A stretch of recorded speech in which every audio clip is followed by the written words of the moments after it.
Semuanya, assalamualaikum warahmatullahi wabarakatuh. Di sini aku akan membahas nih tentang materi selanjutnya, yaitu tentang fungsi nonlinier.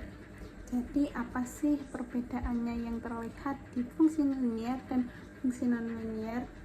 Kalau fungsi linier itu grafiknya itu akan selalu lurus.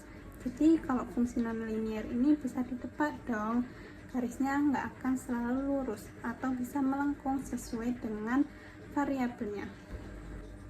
Nah, contoh gampangnya, jika di pasar barangnya ini sulit ditemukan atau berkurang, maka harganya itu bisa naik loh.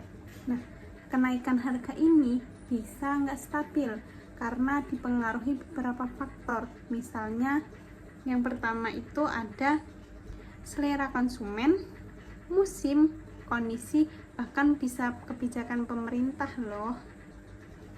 Nah, fungsi nonlinier ini biasa kita temukan di teori produksi, yaitu di diminishing returns.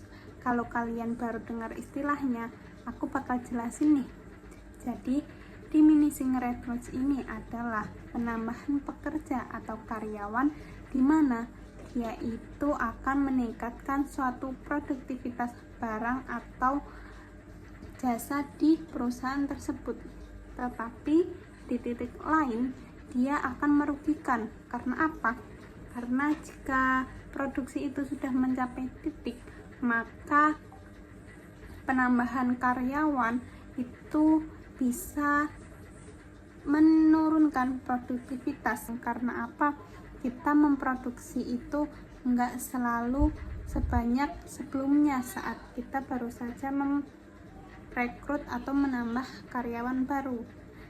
Kita akan rugi kalau itu ruang kerjanya itu sempit. Maka jika kebanyakan pekerja, maka produktivitas para pekerja ini akan semakin turun. Begitu. Nah, itu adalah penambahan karyawan atau pekerja.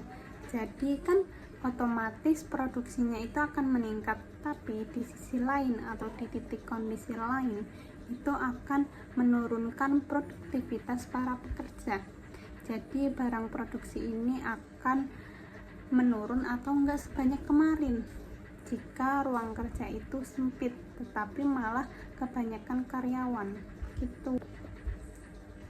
Nah, penerapan ekonomi dalam fungsi nonlinier ini juga biasanya ada di pertumbuhan ekonomi. Contohnya pertumbuhan ekonomi negara sendiri. Jadi dia itu nggak akan selalu naik, bisa tetap atau bahkan turun drastis karena krisis. Oke, di contoh lain ini adalah investasi. Kalau investasi itu gimana sih? Kalau contoh di dunia investasi itu gimana sih? Kita itu saat memprediksi returns atau pengembalian investasi. Karena returns ini nggak pasti sejalan dengan dana yang kita investasikan ini karena beberapa faktor seperti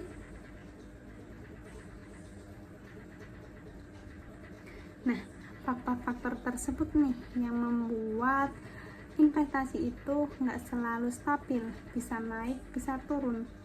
Itu tuh contoh.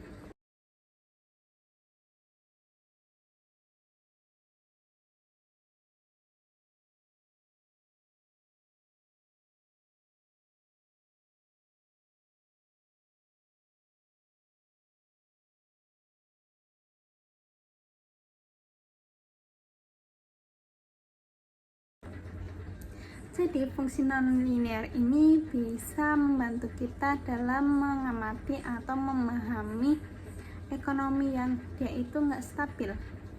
Mungkin akan jauh lebih rumit dibandingkan fungsi linier yang dia itu akan selalu stabil. Tetapi jika kita mempelajarinya terus-menerus dan kita akan selalu paham bahwa matematika ini adalah ilmu pasti dan dia selalu diterapkan di ekonomi. Jadi mungkin sekian video pembelajaran kali ini. Mungkin besok-besok aku akan membahas lagi nih tentang materi-materi yang lain. Cukup sekian dari aku. Wassalamualaikum warahmatullahi wabarakatuh. Bye bye.